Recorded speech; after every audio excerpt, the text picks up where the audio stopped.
So while we're out here in Texas, I'm with Coach Marcelino. Nice to meet you. This is Aaron's instructor.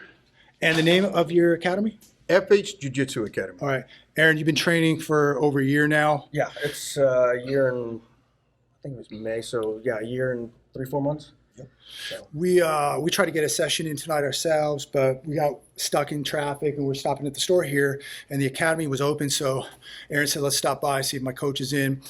And, you know, we've talked about this so many times, Aaron being in law enforcement, the importance of having these assets, having these tools, because if you can't get to your 90210, your pew-pew, the tool, all you have is you. And I think it's so important for every one of you to have these skills, especially ingrain this into your kids. Every kid should have at least a minimum 2 years of jiu-jitsu, in my opinion. Every adult should have this in their background too. There's no excuses. Talk about why you did it. You've been doing it for over a year now, and what kind of benefits have you gotten? Right. So obviously I came here because you pushed me to come do this. And at the time, you know, I was thinking, you know, I'm really proficient with firearms and, you know, do I really need this? But you sent a couple videos talking about, you know, if I can't get to that, you know, or somebody's trying to get to it. Right. Then so I was like, you know what, I need to do it. So I have you to thank for me being here. That's why I'm here, is because you pushed me to do this. And Enrique's been pushing it. Oh, yeah, same thing. Huge asset. Coach, so why should we all be doing this? I think it's a great way to build confidence, help you with your health, you know, health-wise. It helps build discipline as well, because some of us, we lack discipline. Most of us, guilty. You know, and it's a great way to build a strong foundation as well.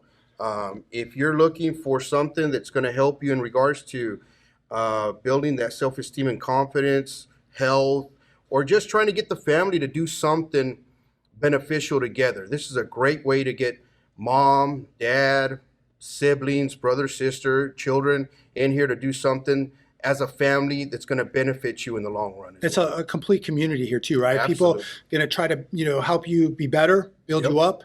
And yeah, much better, in my opinion, than sitting around watching Netflix or cartoons or smoking, you know, whatever, drinking. This is much more productive and probably what we really need our kids to be doing, what we should all be doing as adults too. And we can't say, well, I'm limited because I'm older or I have a sore elbow or whatever. The excuses, right? It has to come to an end. Absolutely. I agree. I think that getting in here and stepping in the door is a big accomplishment, all right? And a lot of individuals are going to find that excuse. I can't make it. I can't be there, you know. But we find time to do other things that, you know, are probably going to lead us in the wrong direction. Why don't we find time to lead us and, you know, find time for something that's going to lead us in a positive direction? Right. All right? So, and we're all watching the amount of crime that is taking place coming from California and getting out of California. We've seen it firsthand. These are tools and assets I think we need to really have with us, confidence and the ability to defend ourselves. absolutely. I agree. And this is a great way to learn to build that confidence, learn a hand-to-hand combat where you're going to have a chance to defend yourself, all right? Everybody that, you know, walks out there that has never had any sort of combative, you know, training whatsoever, doesn't know in reality what can happen until it's already too late. You're gonna fall back to your training. And if you don't have any training, then what do you fall back on? Nothing. So You know? that's not good. Aaron. So, yeah, I remember the first day that I showed up, Professor was talking about that. He said the hardest part is walking through the door. Toughest belt's a white belt, right? Because I even asked him, right? correct. I asked him, I said, did you think I was going to show up? And he said, no. And I was like, why? He said, most people don't show up. So he commended me for walking through the door. He said that was the hardest. So, yeah. This takes discipline, but this will add structure in your life. It's not easy. A lot of people might do it for a week or two or a couple months and they quit. But I have a lot of respect for people who don't quit and continue to do this because it's not easy. But if you're not testing yourself here right now, what happens in the real world on the streets or when things get bad? We're watching the economy erode. We're watching crime get crazy.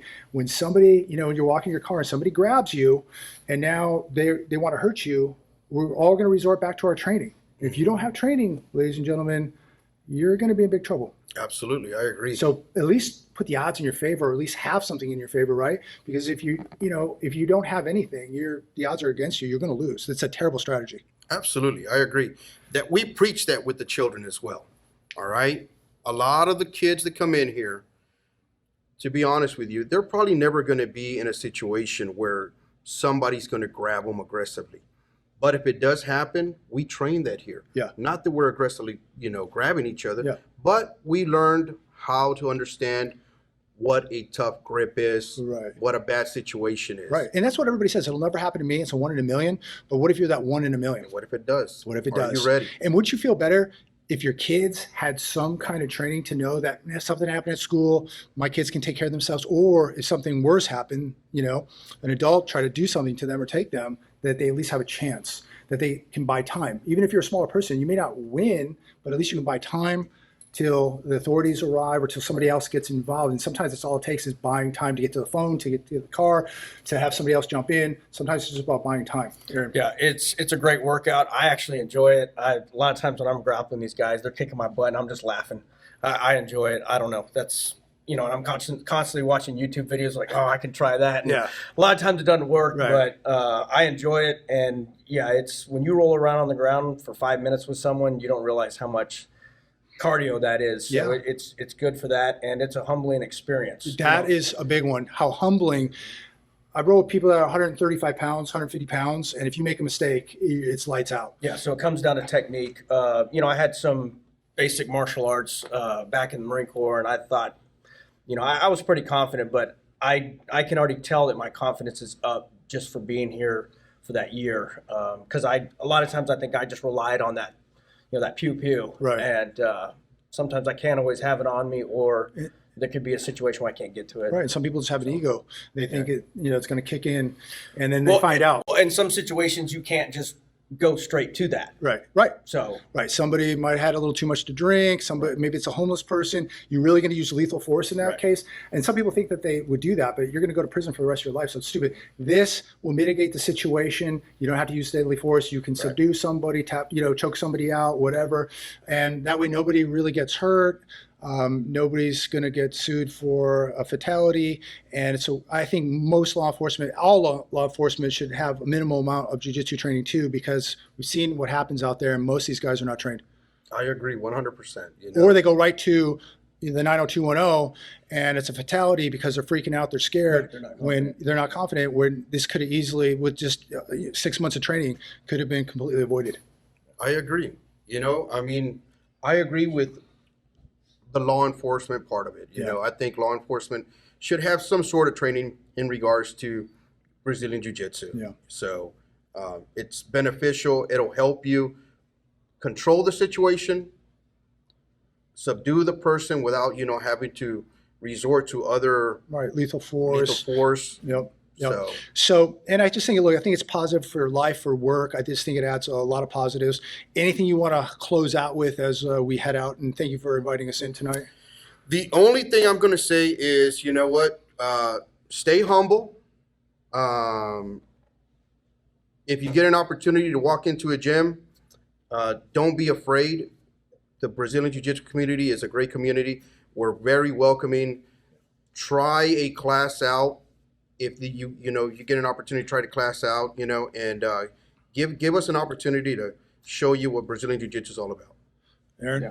So when I came here, I felt welcome from the beginning. They were, kicking my butt. It was a humbling experience, but it's good.